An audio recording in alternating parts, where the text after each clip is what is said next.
for context on that, there's 830,099 registered voters, so that's the most. It's likely going to be a lower number in the end. So they're actually making some headway there. But over here in Mecklenburg, the home to Charlotte, they're having a logjam uploading the numbers to their site, I'm told, so far, and things are moving quickly, so this could change. But just a second ago, before I came on air, there were more than 84,000 votes reported so far, and for perspective, there's 857,354 registered voters in Mecklenburg, so that's a very small fraction at last check that we're seeing bear out in the results there. And again, because they're having issues uploading on their site, which is bound to happen. And again, that state official there in the Tar Heel state telling me that, again, be patient, it's going to take some time.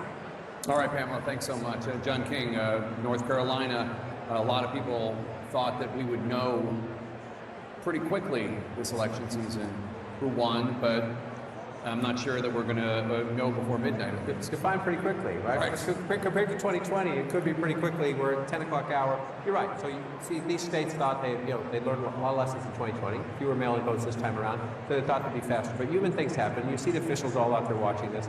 Brianna made a very key point. It's so sad that we have to make it, but that these voting machines are not connected to the internet. Right. All these conspiracy theories that people are hacking the voting machines. The people who count our votes, whether they're Democrats or Republicans, agnostic, they do a good job in all of the states, and North Carolina is one of the best. So where are we, is the question. 213,000 vote lead, and it's what Pam just laid out and Bree just laid out.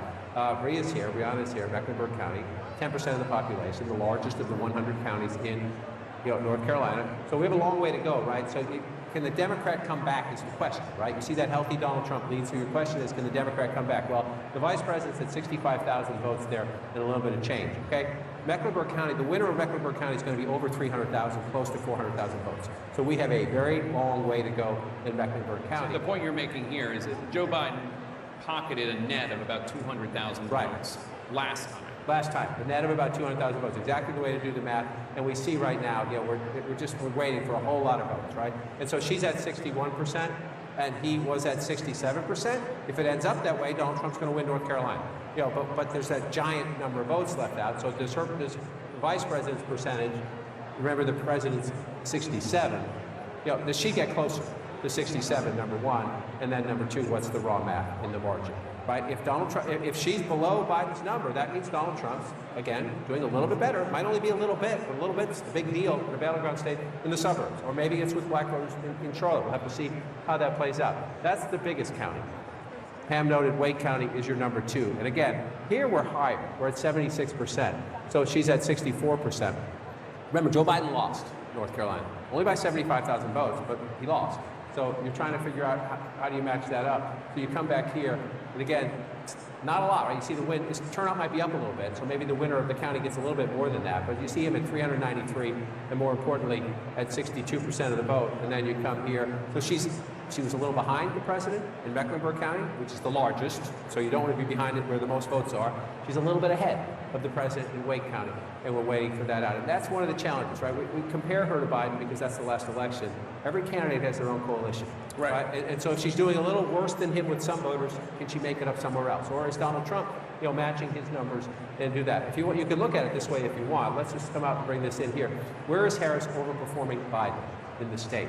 Right? So this will slide away in just a second. She's only overperforming Biden in the state in a very small number of counties, 1, 2, 3, 4. Right? And so, does that mean she's going to lose North Carolina? No. It just means that she's, we have to wait to see those votes. And then they can flip the question. Right? How about Trump? Is Trump overperforming Trump in 2020? In a lot more places at the moment. At the moment. Key to that is in these blue areas. In Mecklenburg County, which we just noted. That's where the most votes are in the state. The biggest of the 100.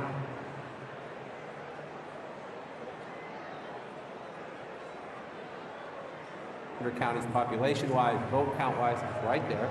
And Donald Trump's overperforming his 2020 performance at the moment. Remember how many votes are still out? At the moment, he's overperforming. And he's overperforming here in the Fayetteville area. If Donald Trump overperforms in the urban areas where you have an African-American population and then the close-in suburbs, then Donald Trump's in better shape now than he was then. I just want to remind people as we close this out, though, that I said he's overperforming here at the moment. We only have 18% of the vote, so let's see if it holds up. And I said he was overperforming here at the moment. We only have 21% of the vote, so let's see if it holds up. Again, with all the caveats you just said, that this is early, we don't know, But if that were to hold, an explanation of it can come in what we've heard from both campaigns is that Donald Trump is doing a little bit better with African Americans, especially African American men, than he did last time.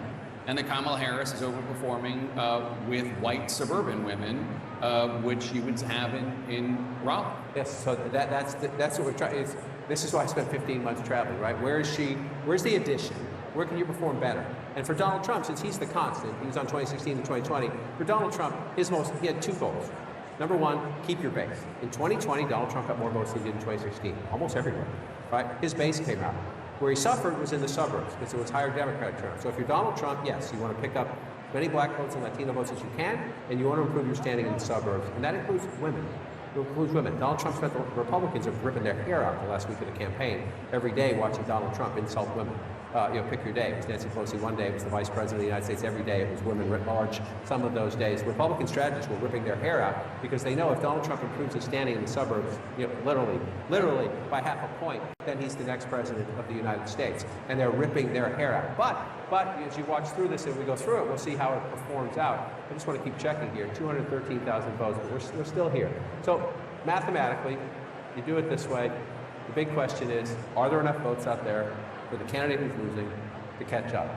A lot of blue. The answer is yes, there are enough votes out there for the candidate who's losing, the vice president, to catch up. That doesn't mean she will. It doesn't mean she will. It just comes down to, as we get more votes in those places where I said Trump was overperforming, if he continues to overperform, especially in Mecklenburg County, that's good math for him. But we have a ways to go in county. And that's just North Carolina. Let's go down to the biggest surprise. That was very tight. The Democrats have every election cycle, they say, why can't we get North Carolina? Right? This was the big surprise when it flipped. Again, here, can we just do this for a second real quick? Let's go back up. Sorry, my bad. Got to come out of this and come back here. Remember that, 204,000. 204,000. Let's go back to 2020, okay. Right? Let's go back to 2020. Okay, I just want to show you where we were. Let's go back to the beginning. This is 9 o'clock on election night. Okay. 244,000. So we're at 10 o'clock now. We're at 10:15. Right? So Donald Trump was ahead by 244,000 votes in 2020. The next day, midnight, as we turned, we're 2 hours away from that, an hour and 45, he was ahead by even more. He was ahead by 372,000 votes when Tuesday turned to Wednesday in 2020. Right? And then at noon the next day, it was down to 101,000 votes because they were counting the mail-in ballots, and then it flipped to the vice president on Friday. Joe Biden flipped to him on Friday, and then on Saturday, when the election was called, it was at 7,200, and then in the end, when they were done with the count, it was the infamous 11,779. So Donald Trump has the same lead now, roughly, 10 or 20,000 votes, than he had in 2020. That does not mean Kamala Harris is going to win Georgia. It just means that she can. It just means that she can. It means that there's still math out there to do it, and we've lived through this before. 2024 will not be identical to 2020. States will count most votes faster. It's unlikely we're going to wait till Saturday. I say that with some hope as we go through. Look at all the blue. Yeah, right. Look at all those big bubbles. The question is, with Donald Trump 204,000 votes ahead, it's a healthy lead, right? Especially in a state settled by 11,000 last time. So you look at that number and you say, oh, wow, Republicans, Donald Trump's going to win Georgia. Hang on. 81%. 20% of the vote is a lot of the vote, especially when what you're looking for, the votes that are outstanding, larger the circle if you're just joining us, the more live outstanding votes, the color of the circle, the way the votes inside those circles are coming in. So Jake, you can look at this and you could say, you'd rather be Donald Trump, you'd be ahead, but there's plenty of opportunity for the vice president to make up that ground in Battleground, Georgia, Jake. All right, John, and we have some projections for you now. CNN can project that Kamala Harris will win the state of Colorado. Colorado, as expected, will go Democratic with its 10 electoral votes. CNN can also project that Donald Trump will be the winner of Mississippi. As expected, Mississippi and its 6 electoral votes go to the Republican. Let's bring in the electoral map right now.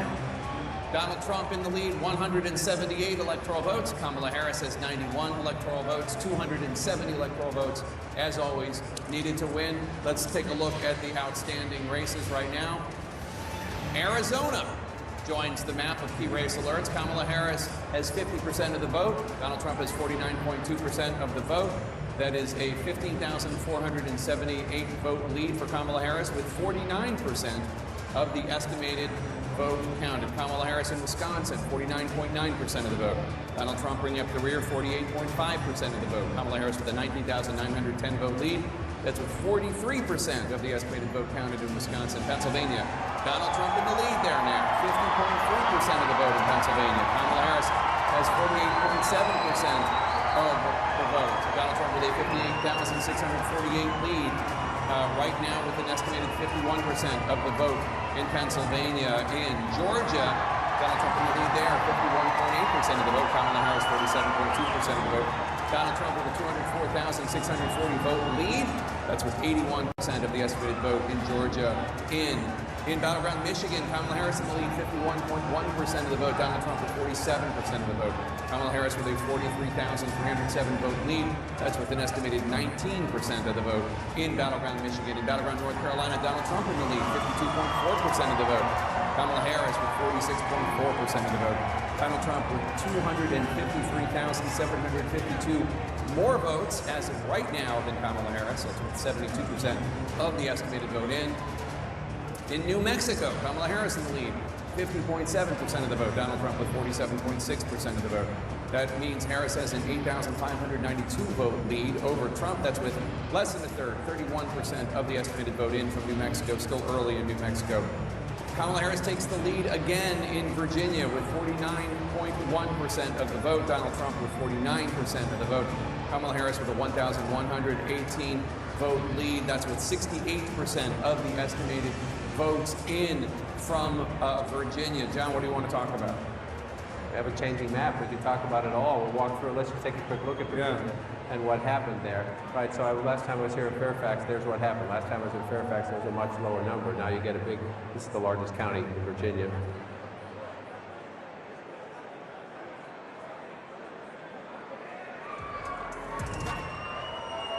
Final counting from Milwaukee until tomorrow. AP vote cast. Drive winning 23%. Black 40-minute drive.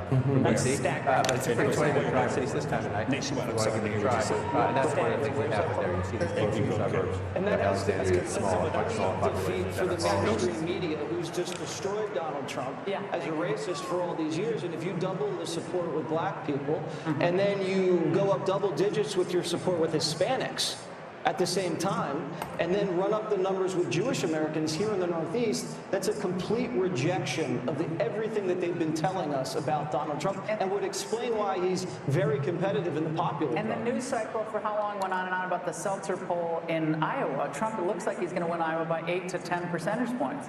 Well, Seltzer. I don't remember what that was called, but it was like he was going to lose Iowa. I mean, it made no sense. Let's go back to Pennsylvania really quick. I know you're in Wisconsin, but can you just go to Pennsylvania? I sure can. And this is I'm going to come back to this. It's a fascinating story. It's happening in Wisconsin, okay? So go ahead, Brett, with your question in Pennsylvania. Lackawanna County. This is Lackawanna County. You got it. Let me come back to current day, right? It's 2024, isn't it, guys? Yeah, it is. I do believe, okay? So, I'm kidding. So this is Lackawanna. This is Scranton. Okay, so she's got an edge. Go ahead. She's got an edge of 51%. The 2020 vote for that. Okay, I'm going to do something here, and you're going to see a slide come out, all right? So you guys got to remember these numbers, all right? Versus 2020, here is Biden's number. So she's about, you do the math, 2.5 points below what Biden did, but she's winning the county too, and that's Scranton. Can I just show you guys something that I think we need to pay attention to? This is Wisconsin. All right, so you get your Fox Insights going here, okay? We talked about Dane, we talked about Milwaukee. What about Green Bay? That's Brown County, all right? Right now, with 46% of the vote reported, in Brown County, which is Green Bay, Trump's up 3.6 points at this time of the night, okay? Take this off. We'll move down here to Outagamie. All right, he's up 1.8 points higher than he was 4 years ago. Take that off. This is Winnebago, right? Trump is up 1.3 points at this point in the vote, higher than he was 4 years ago. And, you know, when you're analyzing the state going into this election, those are three of the counties you're looking at where he's trying to, like, drive the numbers up. And he's able to do that. And so this is where we sit. You know, half a point. And not for nothing, guys, but sorry. Come on back here.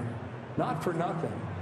But Robert Kennedy has racked up 8,000 votes in Wisconsin. And 2020 in Wisconsin, we'll get it here. Yeah, I got you. 40,682. Maybe it matters, guys, or maybe it doesn't, but it's just something to point out right now. When we come back, I'll take you to Michigan. Some things happening there as well. Fast and too. That's something to keep an eye on. The 31,000 votes you talked about, Laura, you think they're going to count in the morning, and that's in Milwaukee, right? Which They're is reprocessing them. They've begun to reprocess them, but there's no indication as to when that's going to finish. Because they had problems with the machine. There was a problem with this on-off switching device on the machine or something. It's hard to understand what it Can I ask actually you a question? You just gave me the latest numbers. I've been looking at the betting odd numbers that Brett was talking about. They have moved massively 90% now to Donald Trump. New York Times has it massively to Donald Trump. 91%. Well, point that Jesse, the media, right? Yeah. So we're really sitting here, and I think we got to take pause. There is a very strong possibility he will be elected the 47th president of the United States if these numbers, if these predictions end up being true. I don't want to get over our skis. We want to be careful. We want to be prudent. We're all looking at our sources. I'm listening very closely to everything Harold has to say and what he's offering. But if that is true, after all that they have thrown at this man, after all that they have done to this man, and with all the media that wouldn't even vet her and her radical positions, the only person in the media that challenged her in any reasonably tough way is sitting right here at this table, and that was you, Brett. And to think she never had to answer why she doesn't think we should say radical Islamic terrorism, why she wasn't asked about supporting a bail fund, 574 riots in the summer of 2024, or co-sponsoring the Green New Deal, or saying no private health insurance, Medicare for all, or sex change operations for, illegal immigrants. What will this say, Brett, about legacy media in America? It's dead. Well, the decline of its influence has been evident for years. This is further proof of it. And in some respects, I think that the behavior of the legacy media backfired against the candidate they were supporting because it was so over the top. Same with the prosecutions. The same thing happened. You think it all contributed to? No, I do. Yeah, I agree with you. What do you got, Bill? Got something? I just punching up through Iowa. Everybody was talking about the poll, right? The morning register, I mean, the chip, right? A poll that will not be named. Right. That's correct. Until we get a little of the backsheesh, right? 40%, you got something important lead for Trump. Okay, so I don't know what they were seeing in the poll. I mean, they were obviously seeing something out there in Iowa, but this is Trump pulling away. Let me as you bounce around. Yeah, all good. This is Ohio, guys, okay? 8 points in 2016, 8 points in 2020. 80% of the estimated vote is in. He's up more than 12 points in the Buckeye State. Dana, even if we're not there yet. We're not calling these states. We're going to wait and see how this raw vote total goes. But you'd rather be him. The path is getting clearer for him right now. To Sean's point, even that he's here at this moment, from January 7th, 2021 until now, is probably the biggest political phoenix from the ashes that we have ever seen in the history of politics. In the days after January 6th, I remember sitting, I think, with you, Brett, and I said, this guy, Trump, he's radioactive. Republicans have turned against him. They want rid of him. They want him. He's an obstacle. He's a problem. And I thought, no, I didn't think a political comeback by him was possible. I would say. And yet here we are. He's the toughest son of a gun I've ever seen. Ever. I mean, all he's had thrown at him, I mean, I'd be in an insane asylum. I think there's an interesting rhetorical trick you can always play with these things. When Sean says, think of all the things that they have done to him, and in spite of that, he puts together this probably the most racially diverse political coalition we've seen in generations. But you could also say it is because of what they did to him.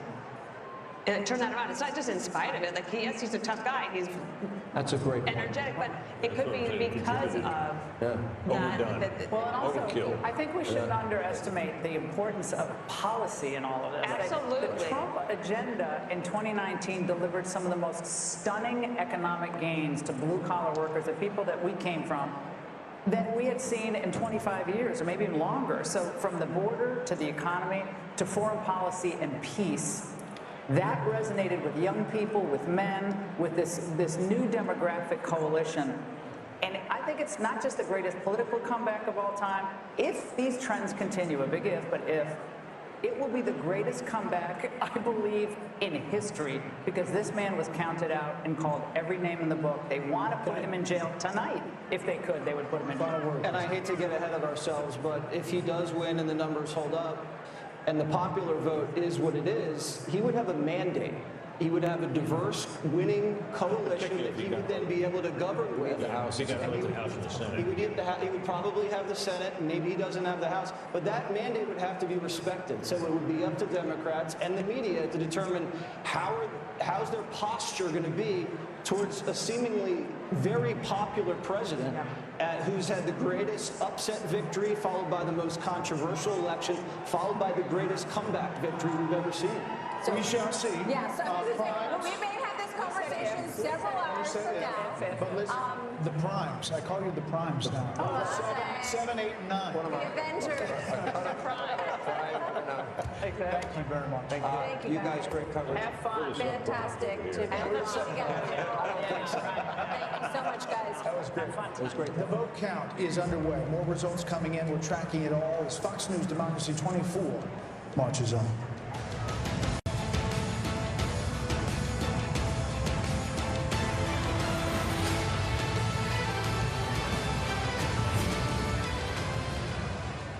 Losing votes in one key county, losing percentages in one key county, you better make them up somewhere else and track below. Now, Michigan is the one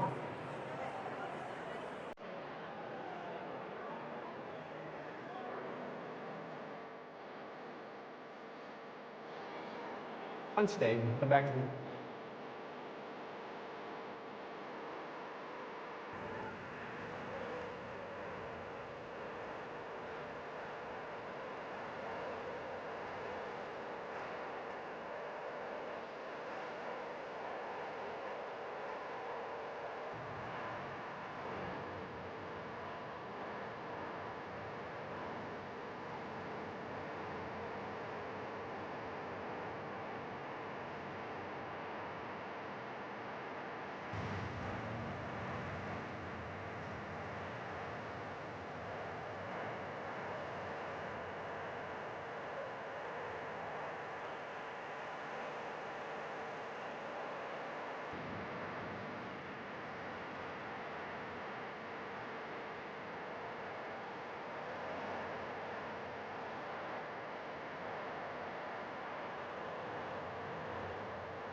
again, only 12%, but the vice president is ahead at the moment. If you go back to 2020, that's why I point this out.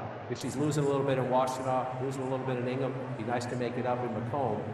Joe Biden got 45% right there. The challenge for the vice president's campaign would have been happy, I think, with a 45 there, actually, if they're doing everything else somewhere. We'll watch as that one plays out, if she can keep her lead in Macomb County.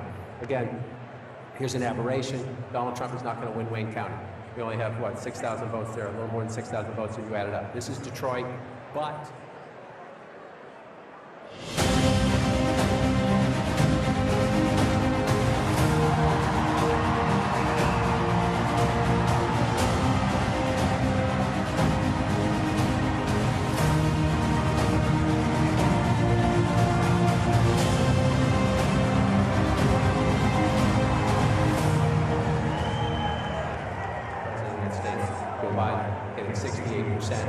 Donald Trump just 30%. When we come to the end of the night, these numbers are meaningless. When we come to the end of the night, where's Harris and where's Trump?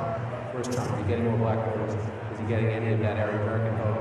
Last time I was out there, Trump's prospects weren't great. A lot of people say they might vote for Jill Stein and just skip the presidential line because of their being at the White House over that. Commonwealth of Pennsylvania at the moment shaded red still. Again, we're not done, but for Donald Trump, that would be recreated in 2016 now. He's leading in Wisconsin, he's leading in Pennsylvania. Right now he's trying in Michigan. He's getting close, right? He's getting close. So he's at 51% right now, 106,000 votes ahead in the Commonwealth of Pennsylvania. Only at 56%. Only at 56% reporting, so a long way to go. So you're asking what's missing? Again, a Let's just see what's outstanding. Start there. You step back and look at that. You see, there's still, the small circle is not arguing with it. But you see a lot of places where Donald Trump's still going to get votes. I'll come back to that in a minute. You see a lot of rural areas where we still have outstanding votes, right? And then at home, your eyes tell you, oh, look, Philly in the suburbs, huge. Lehigh Valley right here, Allentown. Harrisburg over here, right? Pittsburgh over there. Bigger blue circles. That tell you you're right if you think that means there's math out there for the vice president to catch up. You're absolutely right. That means there's math out there for the vice president to catch up. But do not underestimate these. Just do not underestimate these. This is Beaver County, Bedford County, excuse me. We're at 81%. Donald Trump's getting 83% of the vote. It's not a ton of votes, but he's getting 83% of the votes. Then you come over here. If you watch David Urban on our air, these are the counties he looks at all the time. Western Pennsylvania. This is Washington County, 72% of the vote in. Trump getting 60%. Let's compare it. Trump getting 61%. So he's running about roughly what he did last time there. I guess you could argue whether or not he needs to improve on that or not. Beaver County, this is key Trump country out here, 66%. See about a 10,000 vote margin. This is a medium-sized rural county, right? Some of them are a couple hundred votes. This one here, you're doing some business. And again, in a state that's very close, you take 10,000 extra votes. Only 33% of the vote in here. Trump's at 66%. Almost more importantly, she matched Joe Biden. In counties you lose, can you at least be competitive? Can you at least pick up votes? He's at 33% in Beaver County. White, working class, blue-collar workers. Joe Biden at 40%. That's a big difference. That's a big margin. Again, we're not done with the count. We're not done with the count there. That's 33% of the vote. It's a long way to go. But if you're in the vice president's campaign, and you had Senator Fetterman out there for you trying to help you. The vice president herself was out campaigning in the Pittsburgh area just the other day. You want to improve your standing. You know Donald Trump's going to win those counties. He's just trying to cut into his margins in a close state. Bedrock for the Democrats will go west to east. Second largest county in Pennsylvania. There are 67 of them in all. Again, 74%, so more votes to count Pittsburgh. Suburbs surrounding Allegheny County used to be steel country, much different, diversified economy.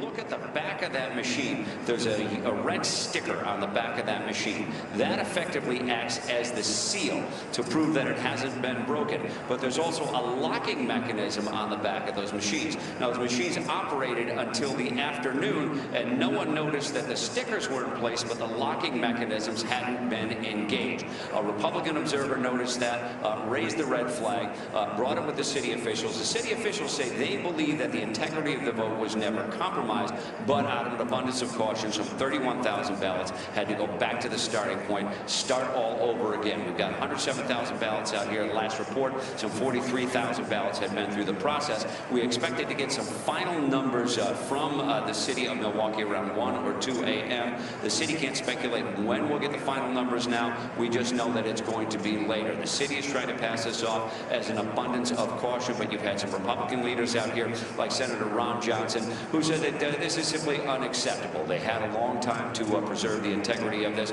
to make sure that these machines were locked, a simple step in the process.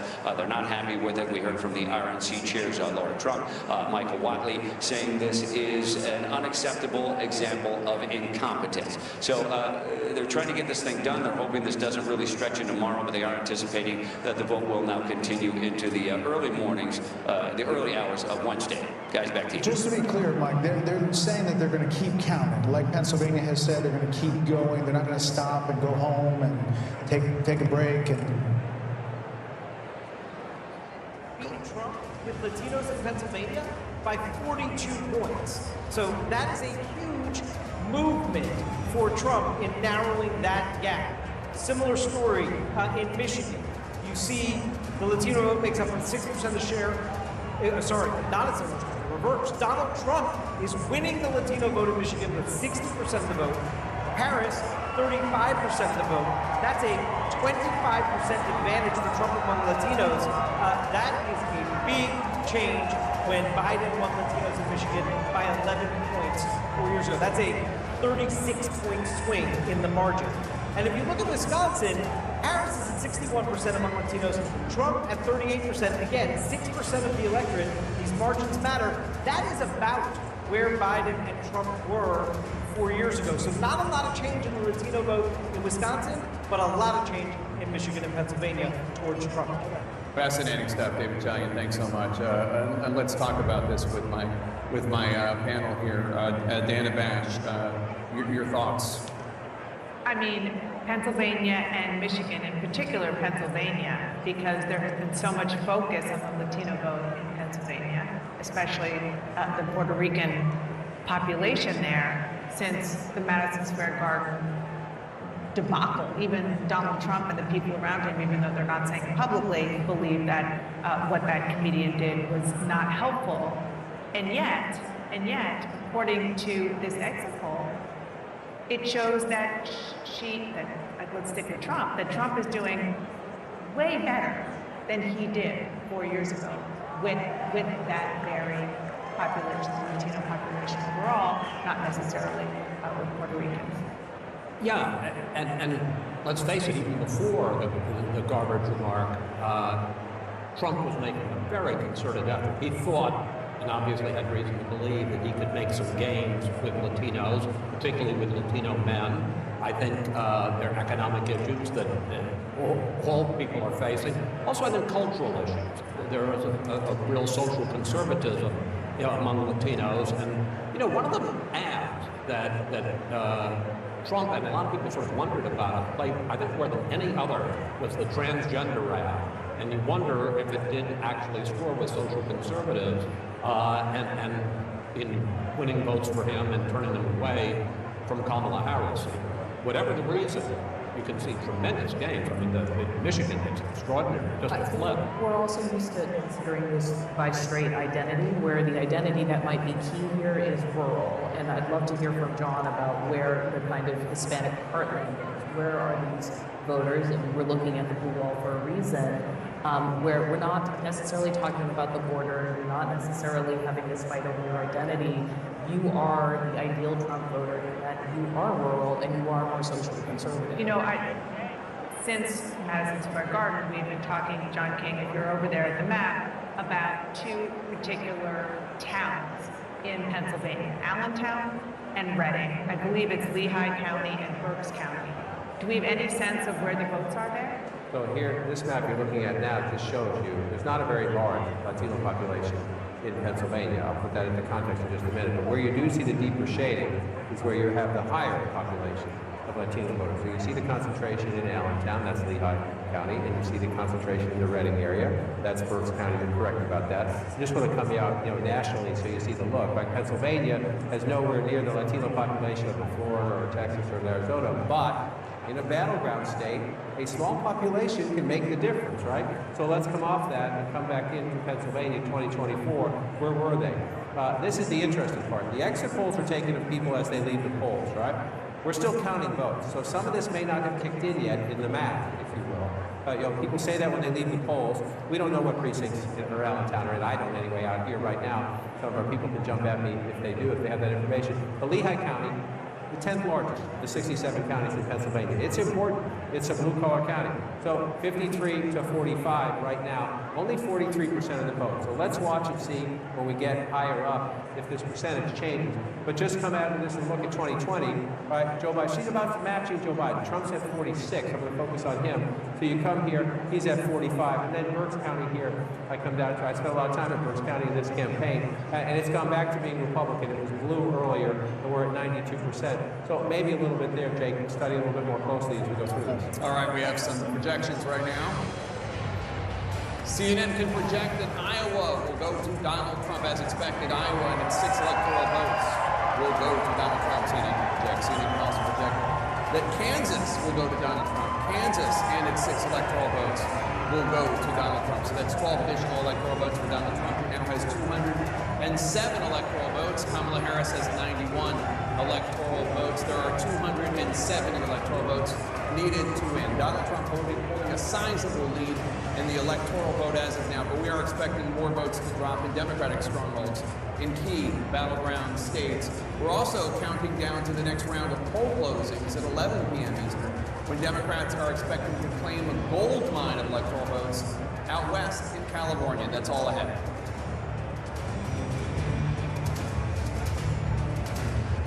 Election Night in America is brought to you by Simply Safe Home Security.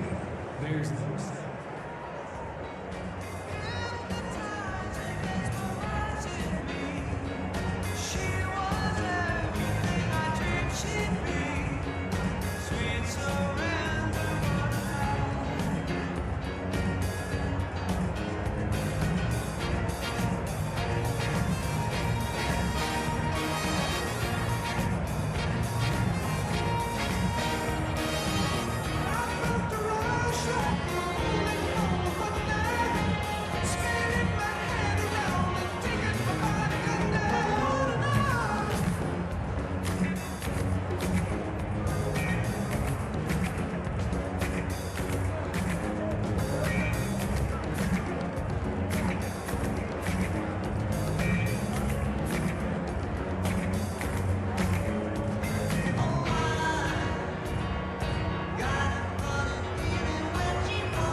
In Arizona, Donald Trump is in the lead with 49.6% of the vote. Kamala Harris has 49.5% of the vote. Donald Trump with a narrow 1,046 vote lead with 51% of the estimated vote in from Battleground, Arizona. Battleground, Wisconsin, Donald Trump is in the lead there.